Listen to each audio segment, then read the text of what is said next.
আজও তেমন কিছু হলো না। সারাদিন কাজ করলাম কিন্তু মজুরি তো বাড়ছেই না। উল্টে যা দিত তাও কমিয়ে দিল। বাবুদের নাকি লাভ হচ্ছে না। তোমার এমন অবস্থা দেখে আমারও মনটা ভেঙে যাচ্ছে গো। এভাবে কিভাবে চলবে আমাদের সংসার? ছোট ছেলেটাও বড় হচ্ছে গো। ওকে তো এবার স্কুলে ভর্তি করাতে হবে। সেখানেও তো একটা বড়সড় খরচের ব্যাপার আছে। কিভাবে যে করব আমরা? জানি গো জানি, কিন্তু তুমি তো দেখছো এই গ্রামে কাজের যা অবস্থা, আমাদেরই তো কোনো রকমে চলছে। এরপর আর এসব করব কিভাবে? ছেলেকে দুবেলা খেতেও দিতে পারি না, তার উপর স্কুল, কি করে সম্ভব? কোনোদিন খেতে পায়, কোনোদিন পায় না। ছেলে মেয়েকে ঠিকমতো খেতে দিতে পারছি না, তাতে আমারও কষ্ট হয় গো। কিন্তু তুমি এভাবে বলো না গো। আমি যে কি করব কিছু বুঝতে পারছি না গো। গ্রামের পরিস্থিতি ভালো না, আর কাজের চাহিদাও কম। তবুও চেষ্টা করে যাচ্ছি, যদি কোনোভাবে আমাদের ভাগ্যের চাকা ঘোরে। তোমার এই এত কষ্ট দেখলে আমারও যে দম বন্ধ হয়ে আসে। কবে যে আমরা একটু সুখের মুখ দেখতে পাবো কে জানে।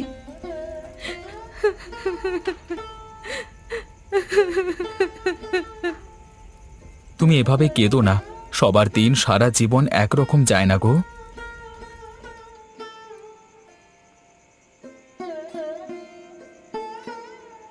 আর কতদিন এভাবে চলবে গো? দিন যায় দিন আসে, তবু আমাদের অভাব তো যায় না। জানি না গো কিভাবে চলবে। সারাদিন হাড় ভাঙা খাটুনি খাটি, তবুও সংসারে সচ্ছলতা আসে না। আমার চেষ্টার তো কোনো ত্রুটি থাকে না। তুমি চেষ্টা তো করছো, তবুও কিছুই হয় না। কখনো একবেলা খাই, কখনো একবেলা উপোস। ছেলেটাও খিদে পেটে শুয়ে থাকে। আমার যে এসব আর সহ্য হয় না। মা হয়ে এসব দেখতে আমি পারি না আর। জানি, কিন্তু গ্রামের সবাই তো একই সমস্যায় আছে। কাজ পেতেও এখন এত কষ্ট হয়। কাজের মজুরি তলানিতে এসে ঠেকেছে। হাড় ভাঙা খাটনি, আর মজুরি পাই ওইটুকু। কতদিন আর চলবে এভাবে? আমাদের ছেলেটা তো বড় হচ্ছে, তার লেখাপড়া সবকিছুই থেমে যাচ্ছে। আমি অসুস্থ হয়ে পড়ে আছে, তার জন্য ওষুধ কিনতে পারছি না। এভাবে কেমন করে চলতে পারে? জানি গো, কিন্তু আমি তো আর সত্যি কিছু করতে পারছি না গো। অনেক চেষ্টা করছি, কিন্তু সত্যি তো কিছু হচ্ছে না।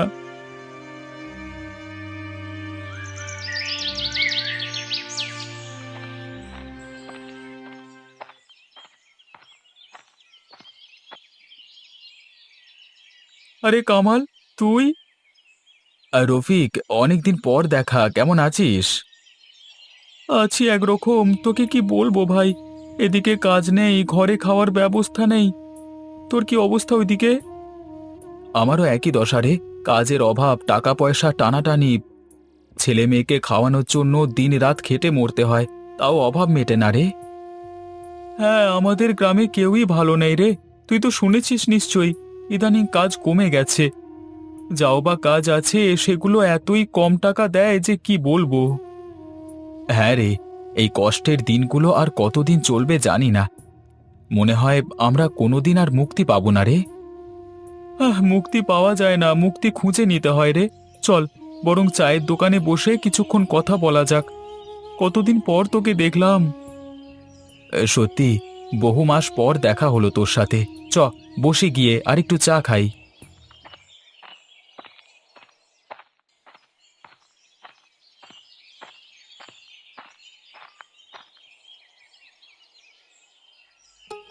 ভাই, 2 কাপ চা দাও তো। হ্যাঁ, দিচ্ছি ভাই, আপনারা বসুন।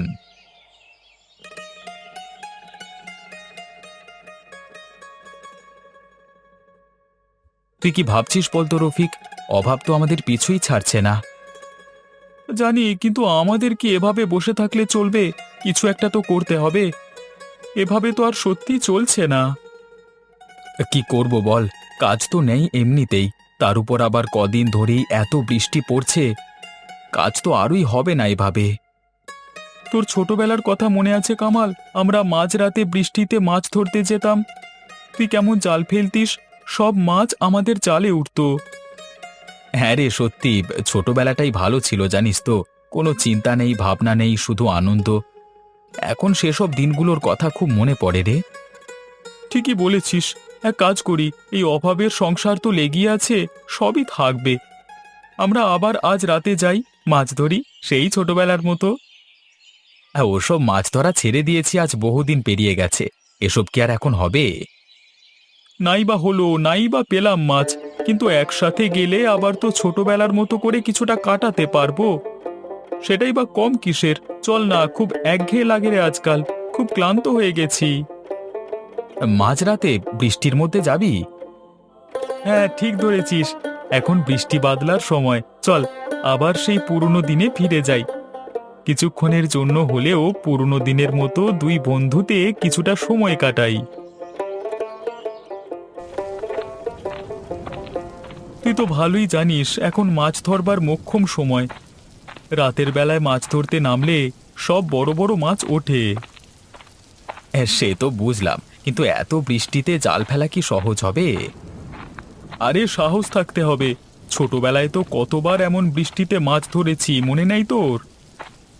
হ্যাঁ, মনে আছে ভাই, তখন তো সবকিছুই সহজ মনে হতো। এখন একটু ঝুঁকির কথা ভাবলেই মনের মধ্যে ভয় এসে যায়। কামাল, এই কষ্টের জীবন কাটাতে হলে কিছু করতে হবে। মাছ ধরতে পারলে বেশ কিছু টাকা পেতে পারবো। একটু চেষ্টা কর, দেখবি সব ঠিক হয়ে যাবে। ঠিকই বলেছিস। তা বল, জালটা কোথায় ফেলবো? এখানেই ফেল, একটু গভীরে ফেল। জল টলমল করছে, মাছের ঝাঁক এখানেই আছে। হ্যাঁ, চল দেখি পাই কিনা।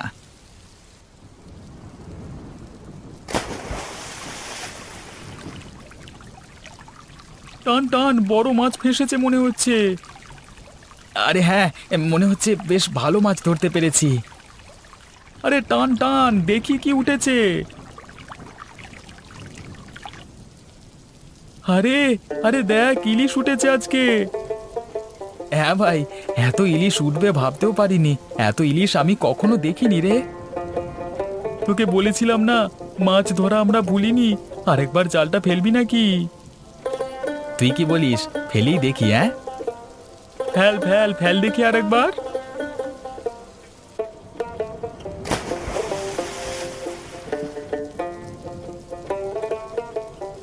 এত মাছ তো আগে কখনো দেখিনি রফিক, ছোটবেলাতেও কখনো এত মাছ তুলিনি। আজ বহুদিন পর আবার একটু ভালো লাগছে রে। ঠিক বলেছিস, রোজকার এত হতাশা অভাব এসব থেকে বেরিয়ে আজ যেন একটু খোলা বাতাস পেলাম। এরকম আমরা মাঝে মধ্যে আসতেই পারি, কি বলিস? সে তো আসতেই পারি, কিন্তু একবার একটু জাল ভর্তি মাছগুলোর দিকে তাকা। হ্যাঁ, বেশ অনেকগুলো মাছই তো পেলাম। এবার এত মাছগুলো কি করব? ভাগাভাগি করে বাড়িতে নিয়ে যাওয়া যায়, কিন্তু ওদিকে যদি ওরা বিরক্ত হয় তাহলে কি করা যায় বলতো? করব কি, এগুলো দিয়ে কালকে সকালেই বাজারে যাব, ভালো দাম পাবো দেখিস। বাজারে বিক্রি করব, কিন্তু আমাদের থেকে লোকজন মাছ কিনবে, বিশ্বাস পাবে? আরে এখন ইলিশের চাহিদা তুই জানিস না। এই বৃষ্টির মধ্যে এত বড় বড় ইলিশের লোভ কেউ ছাড়তে পারবে না। বাজারে ভালো দাম পাওয়া যাবে, চিন্তা করিস না। কিন্তু এত সব চেনা জানা মাছ বিক্রেতা থাকতে আমাদের থেকে মাছ নেবে লোকজন? অবশ্যই নেবে। তুই মাছগুলো দেখ না, এরকম বড় বড় ইলিশ মাছ, তাও আবার একদম তরতাজা তোলা। আর দাম যদি বাকিদের থেকে একটু সস্তা রাখি তাহলে তো আর কথাই নেই। ঠিক বলেছিস, কতদিন পর এই রকম কিছু ভালো লাগছে। এতদিন ধরে শুধু সংসারের চিন্তা, আজকে যেন নতুন কিছু পেলাম। হ্যাঁ ভাই, এই কষ্টের জীবন থেকে একটু মুক্তি পেলাম মনে হচ্ছে। তবে এই মুক্তি দীর্ঘস্থায়ী হতে হবে, আমাদের দিন বদলাবেই দেখিস। তুই ঠিকই বলেছিস, সাহস থাকলে বিশ্বাস রাখলে সব সম্ভব। চল, এই মাছগুলো নিয়ে কালকে সকালেই বাজারে যাব, তারপর দেখা যাক কি হয়। হ্যাঁ, তুই ঘরে যা, আমি একটু জাল গোছাই, মাছগুলো সব তুলে নে, কাল ভোরেই বেরোবো। ঠিক আছে, আশা করি কালকে আমাদের ভালো দিন আসবে।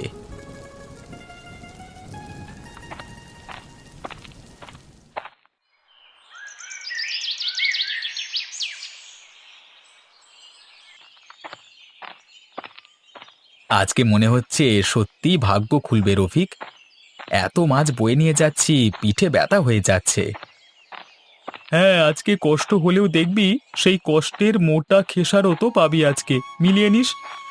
দেখিস বাজারে গিয়ে আমাদের মাছ বিক্রি দেখলে তুই অবাক হয়ে যাবি। তুই কেমন করে এত আত্মবিশ্বাসী থাকতে পারিস রে সব সময়?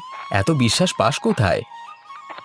শোন ভাই, দিন সবার একরকম যায় না রে। দিন বদলায়, সময় বদলায়। আর ইলিশ তো ইলিশই, বৃষ্টিতে উঠে আসা সবচেয়ে সেরা মাছ। তুই দেখবি কত লোক আসবে কিনতে, আমাদের মাছ সব থেকে ভালো বিক্রি হবে। আশা করছি আজকের পর আমাদের সংসারের চিন্তা একটু কমবে। আর যদি লাভ হয় তাহলে তুই আর আমি ভাগাভাগি করে ফেলবো। মাঝে মাঝে আবার রাতের বেলা বেরুবো, ইলিশ ধরা চালিয়ে যেতে হবে। ঠিক আছে, তবে প্রথমে দেখি আজকের দিনটা কেমন কাটে, কেমন বিক্রি হয়। চল ওদিকে যাই, ওখানে বড় মাছের দোকানগুলো বসেছে। দামটা কিন্তু ঠিকঠাক নিতে হবে। একদম ঠিক, চল কথা বলি।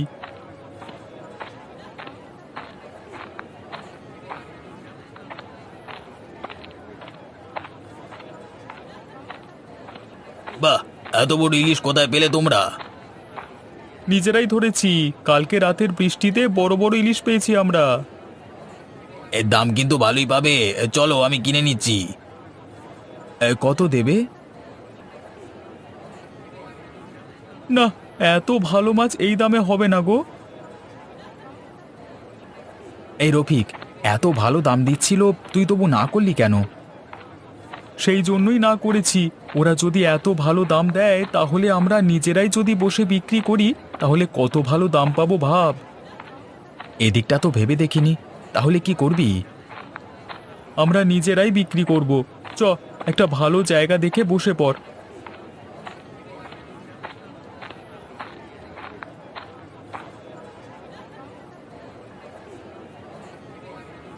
আমি একটা ত্রিপল নিয়ে আসছি, তুই হাঁড়িটা দেখে রাখিস কিন্তু।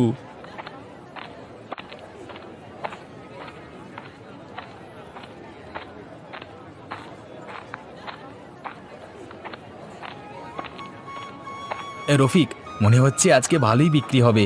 ইলিশ দেখে লোকজনের চোখগুলো কেমন চকচক করছে। দেখবি আমাদের এই মাছগুলো ছিনিয়ে নেবে সবাই, দামও ভালো পাবো।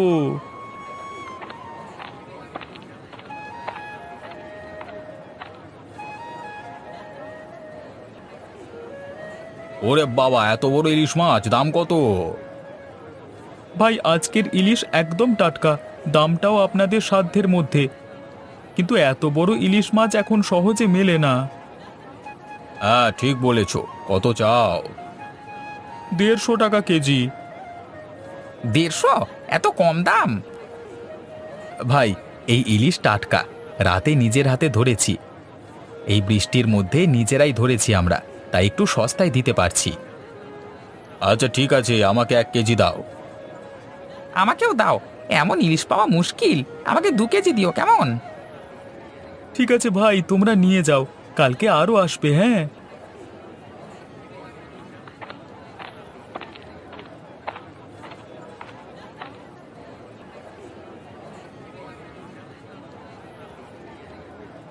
দেখলি, যা বলেছিলাম তাই হলো। এত ইলিশ এত তাড়াতাড়ি বিক্রি হয়ে গেল। দেখ, বলেছিলাম তো, এখন ইলিশের চাহিদা তুঙ্গে, আমাদের দুশ্চিন্তা আপাতত মিটলো।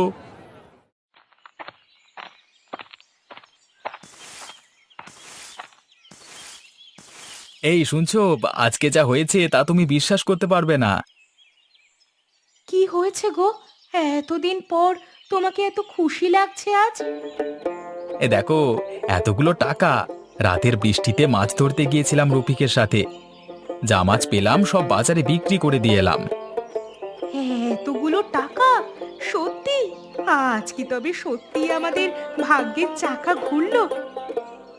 হ্যাঁ, অন্তত কদিনের জন্য আমাদের একটু ভালো কাটবে। তবে ভাবছি এভাবে আবার চেষ্টা করব। আমার মনে হয় মাছ ধরলে এই অভাব দূর করতে পারবো।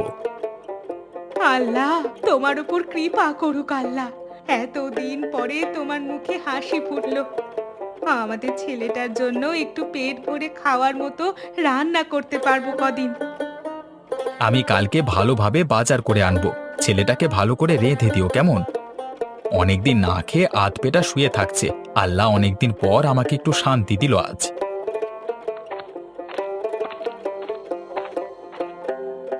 এই যে শোনো, এইদিকে এসো গো, কোথায় গেলে? কি গো, কি হয়েছে? তোমাকে আজ খুশি লাগছে? আমরা রাতে মাছ ধরতে গেছিলাম, সেই মাছগুলো বিক্রি করে আজকে বেশ ভালো রোজগার হয়েছে, এই দেখো।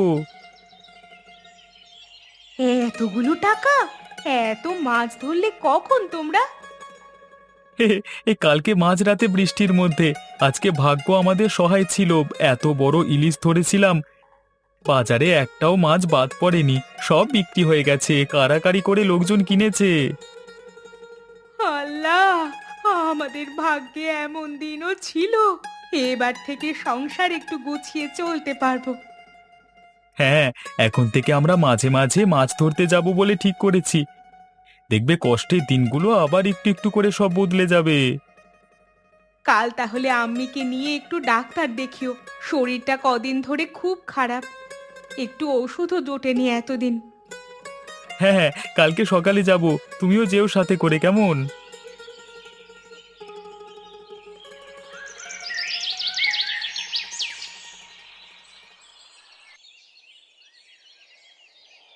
দেখেছিস ওদের এক রাতে এত টাকা কি করে পেলো কে জানে। হ্যাঁ, ঠিকই বলেছিস, শুনলাম নাকি মাছ ধরা শুরু করেছে দুজনে। তা এত বড় বড় মাছ পেলো কি করে কে জানে। একে বলে ভাগ্য, বুঝলে? আমাদের তো এতদিনও ভাগ্যের শিকা ছিল না, আর ওরা এক রাতে মাছ বিক্রি করে এত টাকা লাভ করে ফেললো। হ্যাঁ, এমন ভাগ্য যদি আমাদের হতো, আমরাও তাহলে একটু টাকা পয়সার মুখ দেখতে পারতাম। দেমাগ দেখছো দুজনের, অহংকার যেন পাপ হচ্ছে না।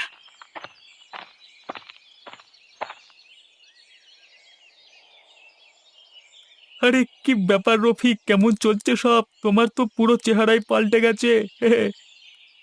কি যে বলেন আপনি, সবই আল্লাহর দয়া, ওনার একটু রহমত পেলাম আমরা। তাহলে অল্প রেহমত তো আমাদের উপরে হতে পারে। এই যে আমরা সব এভাবে অভাবে তাড়নায় মরছি, পরিবারকে ভালো মন্দ দুটো খেতে অবধি দিতে পারছি না, আমাদেরও তো একটু দরকার নাকি? চাইলে আপনারা সবাই কিছু না কিছু করতে পারেন। আমাদের এই গ্রামে কেউ ভালো মাছ ধরতে জানে, কেউ মাটির কাজ জানে, কেউ হাতের কাজ জানে। তাহলে এই জানাগুলোকে কাজে লাগানো হচ্ছে না কেন? এগুলোকে কাজে লাগাতে পারলে তো এখানে কারোর ঘরে কোনো অভাবই থাকবে না। আমরা যদি এভাবে এসব করতে পারি তাহলে একদিকে যেমন আমাদেরও একটু আয় পায় বাড়বে, ঠিক তেমনি আমাদের সম্বন্ধে অন্যান্য গ্রাম থেকেও লোকেরা অনেক কিছু জানবে। তাহলে তো গ্রামের অভাবই মিটে যাবে, তাই না? সেই জন্যই বলছি, আমাদের হিংসে করে কোনো লাভ নেই। তোমরা নিজেরা চেষ্টা করো, দরকারে আমরা নিজেরা একটা বাজার করতে পারি, তাতে মানুষজনের রোজগারও বাড়বে। কিন্তু গ্রামের এই অভাবের পরিবেশে জিনিসপত্র কিনবে কে আমাদের থেকে? এর জন্য খুব ভালো একটা প্রস্তাব আছে আমার কাছে। যার যে কাজটা ভালো লাগবে করতে, সে সেটা করবে। এই গ্রামের লোকজন এবার থেকে টাকা নিয়ে কেনাবেচা করবে না, যার যে জিনিসটা পছন্দ সেই সেই জিনিসের আদান প্রদান করবে। আমাদের সব দরকারি জিনিস যদি গ্রামেই পাওয়া যায়, তাহলে টাকা আছে কি নেই তাতে কিছু আসে যাবে না। মানে 1 কিলো চাল নেওয়ার জন্য চাইলে 2 কিলো চিনিও নিতে পারে, বা অন্য কিছু। এ তো দারুণ বুদ্ধি। আরে এতে আমাদের জিনিসপত্র বিক্রি না হওয়ার ভয়টা থাকবে না, আবার সবার অভাব অভিযোগও মিটে যাবে। না কামাল, তুই তো কামাল করে দিলি ভাই, এমন বুদ্ধি এর আগে কেউ কখনো দেয়নি। দারুণ হবে ব্যাপারটা। চলো তাহলে আমরা আবার নতুন উদ্যমে কাজটা শুরু করি।